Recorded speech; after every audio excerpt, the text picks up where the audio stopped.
bismillaahi raxmaan raxiim wacan oo wanaagsan dhegaystayaal saaxiibayaal meel kastoo aad joogtaan kusoo dhowaada barnaamijka falanqaynta caalamka oo xilidan oo kale aad ka daawataan warbaahinta naafic show waa 14 bisha 8 2026 maalinimo jimca sida caadada inoo ahayd waa inaan salliga nabiga sallallahu alayhi wasallam badinaa sidaas oo kalena qaraabadana aan xiriirnaa suuratul kahfina aanan hilmaamin maadaama maanta ay tahay maalinimo jimca qodobada qaybtan aan idinkugu haynana waxaa kamid ah Mareykankana waxaa la leeyahay waxaa soo gaaray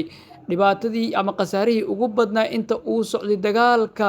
Iran iyo asiga u dhaxeeyay dhinaca kale Iran oo argagax ku riday Israel iyo Xuutiyiinta Yemen oo bilaabay in ay weerar gantaalo balastiga ku qaadaan gudaha dalka Yemen wasiirada arrimaha dibadda ee dalalka Sacuudi Carabiya Turkiga iyo Masar oo maanta kulmay talow maxay ka wada hadleen ayaad isleedahay qodobadan ayaan idinkugu faaqidi doonaa wararkaas iyo warar kale haddii aynu waqti u helno marka hore saaxiibayaal barnaamijkan laag iyo share dhaasi meel fog uu gaaro aynu ku horeynaa wasiirka arrimaha dibadda ee Masar Badri Abdulcaati ayaa magaalada Al-Amin ee ku taala xeebta Mediterranean-ka ee waqooyi galbeed Masar ku qaabilay wasiirada arrimaha dibadda Sacuudiga Amir Al-Faisal bin Fahd Farxaan iyo wasiirka arrimaha dibadda ee Turkiga Hakan Fidan kulankan ayaa ku soo aaday xilli ay soo baxeen warar sheegay in Masar ay ka labalabeynayso ku biirista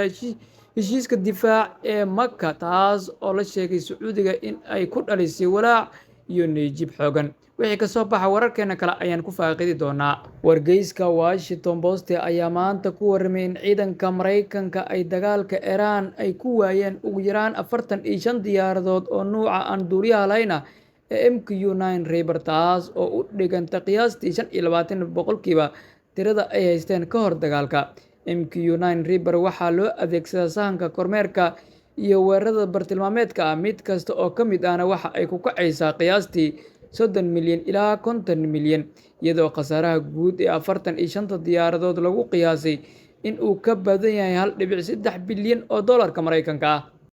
Iran oo argagax ku riday Israel wargeyska Israel ka soo baxay ee Jerusalem Post ayaa maanta ku warramay in saraakiisha militariga ee hay'adda sirdoonka Israel ee Mossad la yaabeen xawaaraha ay Iran dib ugu dhisanayso kaabayaasheeda militari ee waxyeeladu ka gaartay dagaalkii bilowday 28 bishii Febraayo 2026 sawirada dayax gacmeedyada ay qaadeen ayaa muujinaya in ay Iran si degdeg ah u dayactirtay ama dib u dhis ugu sameysay meelaha weerarada waxyeelada u geysteen oo ay ku jiraan saldhigyo gantaalo wadooyin godad iyo xarumo warshadeed meelaha qaar ayaa la rumaysnaa inay si weyn u burburiyeen ciidanka Iran ciidanka Israel iyo kuwa Mareykanka ayaa toddobaadyo ama bilo gudahood dib loogu shaqaysiiyay sida ay sheegeen saraakiisha ka tirsan Mossad ee Israel